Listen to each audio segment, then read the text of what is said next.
안녕하세요. 저는 일본 자위대 특수부대 소속 저격수 켄지입니다. 솔직히 말하면 이번 2025년 국제 저격대회에 참가하기 전까지 저는 제 실력에 대해 의심해 본 적이 없었습니다. 지난 5년간 아시아 지역에서 제가 이기지 못한 대회는 단 한 번도 없었거든요. 동료들은 저를 아시아의 독수리라고 불렀고 저 역시 그 별명이 마음에 들었습니다. 대회장에 도착했을 때 가장 먼저 눈에 띈 것은 한국팀이었습니다. 작년에도 참가했던 그들이지만 솔직히 그때는 별로 주목하지 않았어요. 아시아에서 저 말고 다른 팀이 두각을 나타낸다는 것 자체가 믿기지 않았거든요. 올해도 우리 일본팀의 실력을 보여줄 좋은 기회가 되겠군 정도로만 생각했습니다. 하지만 대회 첫날 제 생각이 완전히 틀렸다는 것을 깨달았습니다. 한국팀의 팀워크는 정말 환상적이었어요. 마치 하나의 유기체처럼 움직이는 그들의 모습을 보며 저는 처음으로 긴장감을 느꼈습니다. 특히 그들의 침투 능력은 제가 지금까지 본 것 중 최고 수준이었고 사격 실력도 신속하면서도 정확했습니다. 이상하다. 작년에는 이 정도가 아니었는데 저는 속으로 중얼거렸습니다. 하지만 동시에 오랜만에 느끼는 이 긴장감이 나쁘지 않다는 생각도 들었어요. 너무 오랫동안 압도적인 승리에만 익숙해져 있었던 것 같았거든요. 드디어 제대로 된 경쟁자가 나타난 것일까요? 첫날 밤, 저는 오랜만에 잠들기 어려웠습니다. 둘째 날 점심시간, 식당에서 우연히 한국팀의 리더로 보이는 분과 마주쳤습니다. 군복에 적힌 이름표를 보니 박대웅이라고 되어 있었어요. 계급장을 보니 상사더군요. 저는 자연스럽게 그에게 다가가 대화를 시작했습니다. 어제 첫 번째 평가에서 보여주신 실력이 의외로 좋더군요. 저는 일본식 예의를 지키면서도 은근히 우위를 드러내는 말투로 말했습니다. 사실 의외로라는 표현을 통해 제가 원래 그들을 그리 높게 평가하지 않았다는 것을 알리고 싶었어요. 하지만 박 상사의 반응은 제 예상과 달랐습니다. 그는 화를 내거나 당황하지 않고 오히려 잔잔한 미소를 지으며 대답했어요. 감사합니다. 저희는 매일 실전처럼 훈련합니다. 훈련할 때와 실전의 경계가 없다고 생각하거든요. 그 순간 저는 뭔가 다른 느낌을 받았습니다. 그의 말에는 오만함이 전혀 없었어요. 대신 굳건한 자신감과 흔들리지 않는 투지가 느껴졌습니다. 마치 이미 자신들의 실력을 충분히 검증받았다는 확신에 찬 목소리였어요. 짧은 대화였지만 저는 그날 밤 계속 박 상사의 그 미소가 떠올랐습니다. 그것은 제가 지금까지 만났던 어떤 경쟁자와도 다른 종류의 자신감이었거든요. 셋째 날은 이번 대회의 핵심이라 할 수 있는 실전 침투 및 정밀 사격 평가가 있었습니다.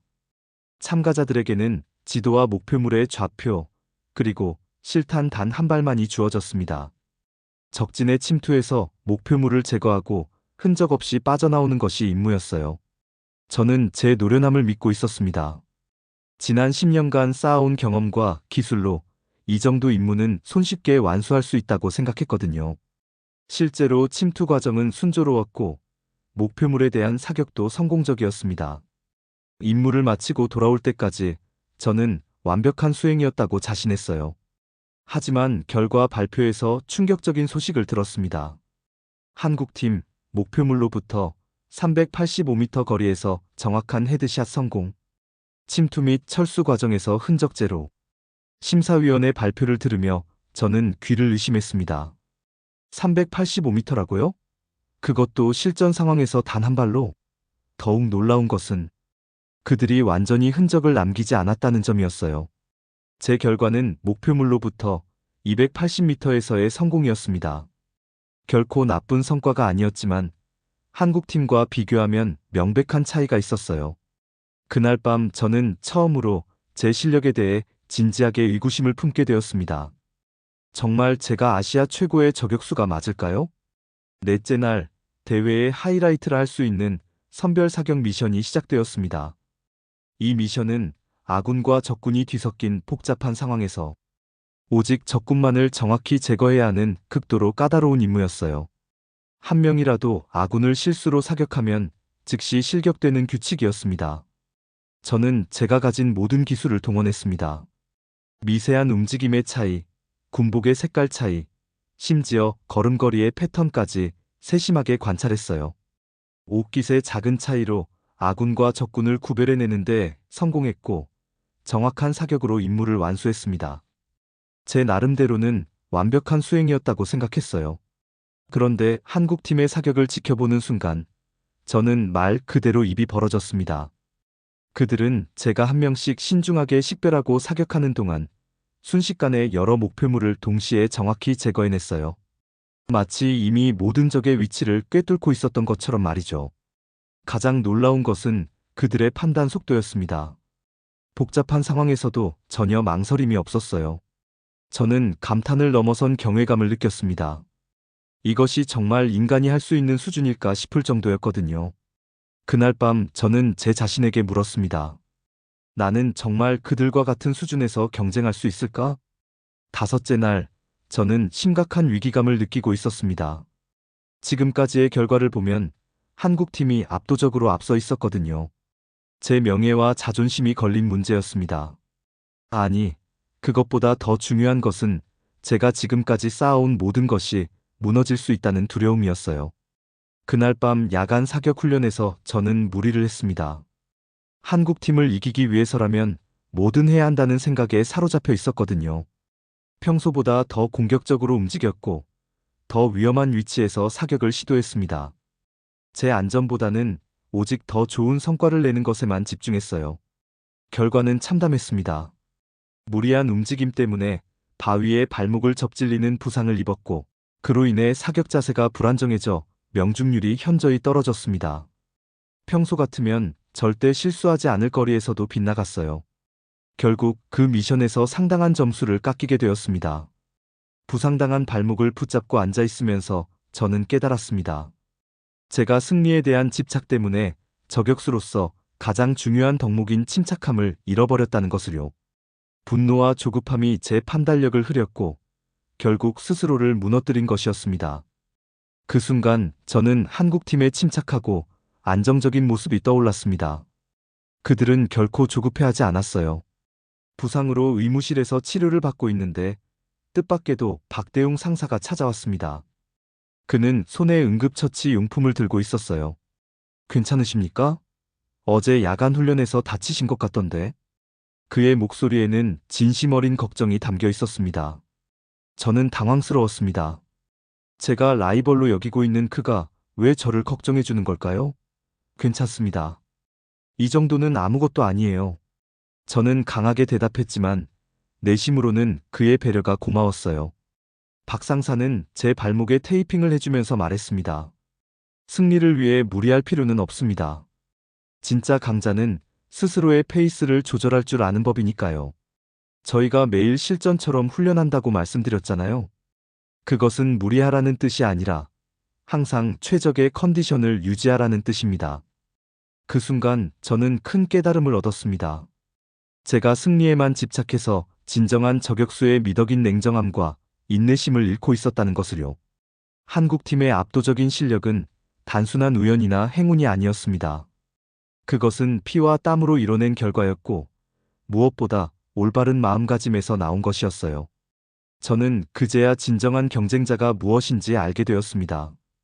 대회 마지막 날, 최종 평가 항목인 종합생존 및 사격 미션이 시작되었습니다. 이 미션은 24시간 동안 자연환경에서 생존하면서 동시에 주어진 모든 목표물을 제거해야 하는 가장 어려운 임무였어요.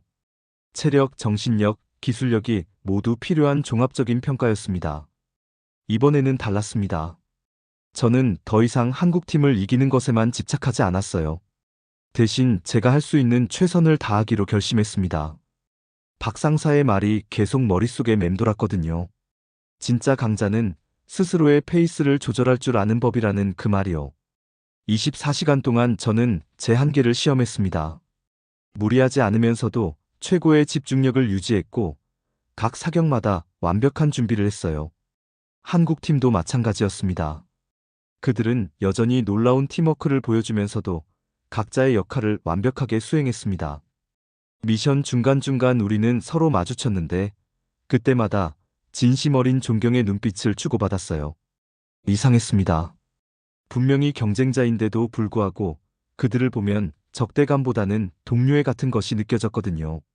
아마도 같은 길을 걷는 사람들만이 느낄 수 있는 특별한 연대감이었을 거예요. 마지막 사격을 마치고 나서 우리는 서로를 향해 고개를 끄덕였습니다. 말로 표현할 수 없는 깊은 존경심이었어요. 드디어 대망의 최종 결과 발표 시간이 다가왔습니다. 일주일간의 치열한 경쟁 끝에 과연 누가 우승을 차지할 것인지 모든 참가자들이 긴장한 채로 기다리고 있었어요. 저는 솔직히 결과가 어떻게 나올지 예상할 수 없었습니다. 한국팀의 실력을 직접 목격한 이상, 더 이상 제가 당연히 이길 것이라는 확신은 없었거든요. 국제부문 종합 1위는 심사위원장의 목소리가 울려 퍼졌습니다. 대한민국. 그 순간 한국팀이 환호성을 터뜨렸고 저는 진심 어린 박수를 보냈습니다. 놀랍게도 제 마음에는 분노나 실망보다는 깊은 감동이 밀려왔어요. 저는 단상에 오른 박대웅 상사에게 다가가 악수를 청했습니다. 축하합니다. 당신들이 진정한 챔피언입니다. 제 목소리에는 진심이 담겨 있었어요. 그는 제 손을 꽉 잡으며 말했습니다. 켄지 씨도 훌륭한 저격수입니다. 이번 대회를 통해 저희도 많이 배웠어요. 그 순간 저는 깨달았습니다. 승패를 떠나서 진정한 경쟁자를 만났다는 것이 얼마나 소중한 일인지를요. 그들 덕분에 저는 새로운 차원의 실력을 볼 수 있었고, 더 중요하게는 진정한 저격수가 가져야 할 마음가짐을 배울 수 있었습니다. 일본으로 돌아간 후, 저는 한국팀의 훈련 방식을 적극적으로 연구했습니다. 그들의 팀워크 훈련법, 정신력 강화 방법, 그리고 무엇보다 매일 실전처럼 훈련한다는 철학을 저희 팀에 도입했어요. 동료들을 독려하며 함께 더욱 강력한 저격팀으로 거듭나기 위해 노력했습니다. 진정한 경쟁자를 만나는 것이 얼마나 값진 경험인지, 그리고 패배가 때로는 승리보다 더 큰 가르침을 준다는 것을 깊이 깨달았습니다.